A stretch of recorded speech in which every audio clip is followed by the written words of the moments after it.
Hello and welcome TSD managers. This is the final video in regards to the TSD performance evaluation process. And our final piece is related to complete evaluation. This is where managers are able to input their ratings in regards to the employee progress. Let's get started.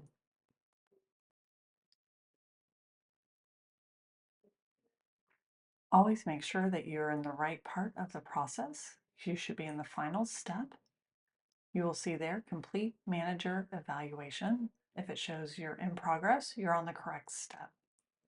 There on the right, you'll see submit for approval. That is actually a unique piece of this process, which I'll explain later. As I've mentioned in the past, go ahead and make sure that you collapse all of these items so it's easier to view. You'll notice this looks a little bit different than our previous videos, which I will expand upon later on. So now let's talk about how to put down the ratings. Go ahead and select from the drop-down core competencies. You can go through the first one, TSC mission, vision, and beliefs. If you'll click on that, this is what pulls up. Remember, in the upper right corner, it shows 1 through 13. You can go through the rating, go through all of them. The rating is done here at the bottom of the screen. There will be a drop down, which you can see, which is 1 through 5. There is a rubric. If you're unsure, you can select on that question mark and it will populate the rubric for you to read for each of the ratings that are available. The next thing you'll need to do is move down to job effectiveness and then performance goals.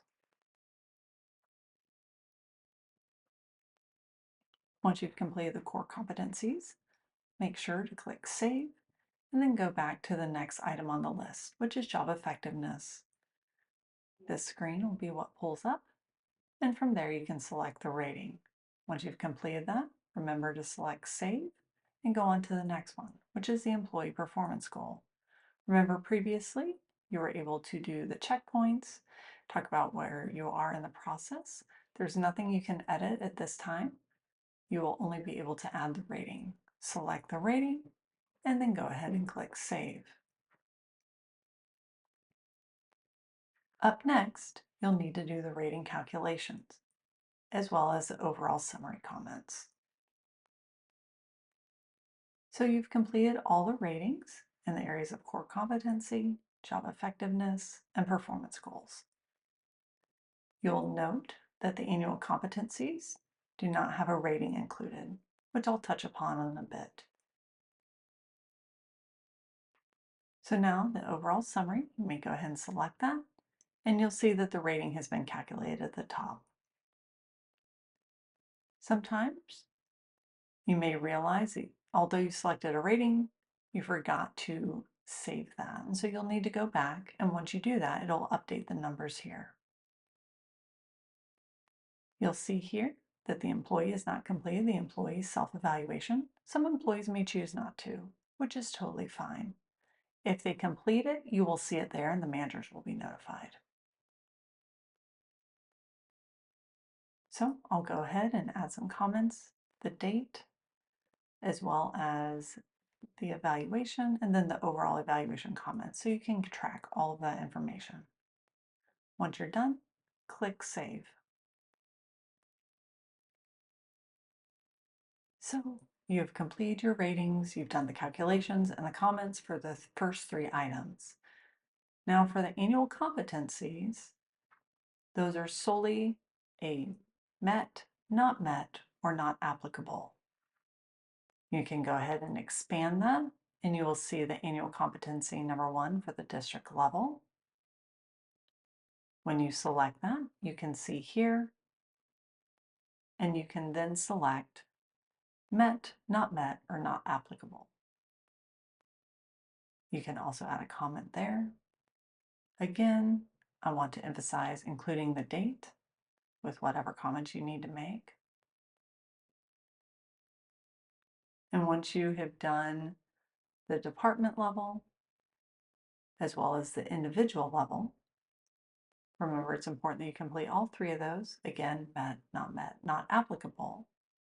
You will see here that they all have a rating associated with them.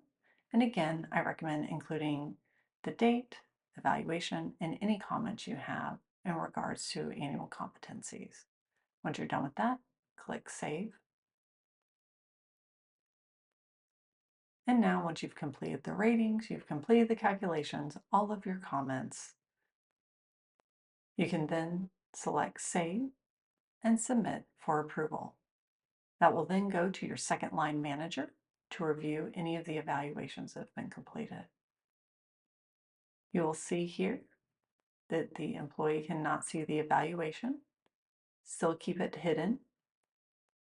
And then once you click Submit for approval, you may see some errors, which you can see right here, document errors. Go ahead and follow the instructions to reconcile any of those errors. And then go ahead and review any of the information. If all looks good, submit for approval. The system will ask about the overall rating.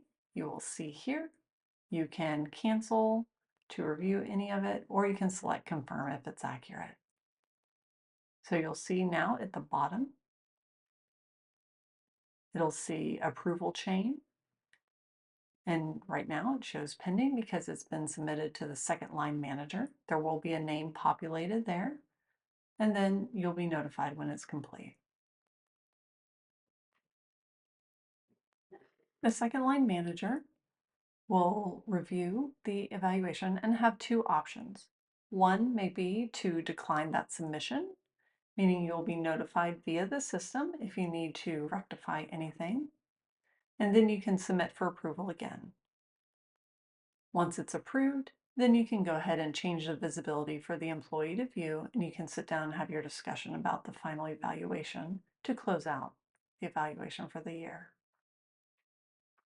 If the employee refuses to sign off on the evaluation, the manager does have the ability to acknowledge within the system that the employee refused to sign and that there is an opportunity to document that.